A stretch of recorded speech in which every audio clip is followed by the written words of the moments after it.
Final stage of the entire regeneration phase is normalization phase, which is kind of finishing up. After the healing crisis, this is normalization phase. It's like cleaning up the mess that has been done, or not the mess. It's kind of cleaning up the residues, whatever needs to be done. On a psychological level, you probably won't even notice that, just relaxed, maybe a little bit tired, but rapid regaining motivation and energy. On a parasympathetic or an autonomic nervous system, it's parasympathetic, but much more shallow as in restoration phase. You might be a little bit tired, but not as much. On a brain level, it's solidifying the impact point, and actually it totally starts washing away. Washing away is a better word for that.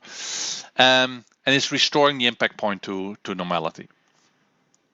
On a tissue level, it's kind of the scarring, reduction of the symptoms that are typically for the restoration phase, returning of lost functions that lost in the restoration phase, and peeing a lot.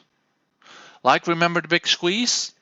It's not only squeezes out the water in the brain, it also squeezes out the liquid and the edema out of the body. After that, you have a lot of urine, a lot of liquid in your bladder, and you need to pee it out. You can see that quite profoundly after some really deep work, that people run to the toilet every couple of seconds, and they keep peeing. That's a very clear state.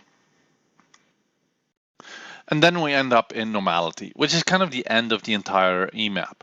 And it restores about 99.99 to the original state. Sometimes 100%, sometimes slightly less. There might be some tiny scarring left over. However, if it runs over and over and over and over again, always there's a little bit more scarring over or a little bit tissue left, and that's what grows over time. But for a single process, it's almost restored 100% to original.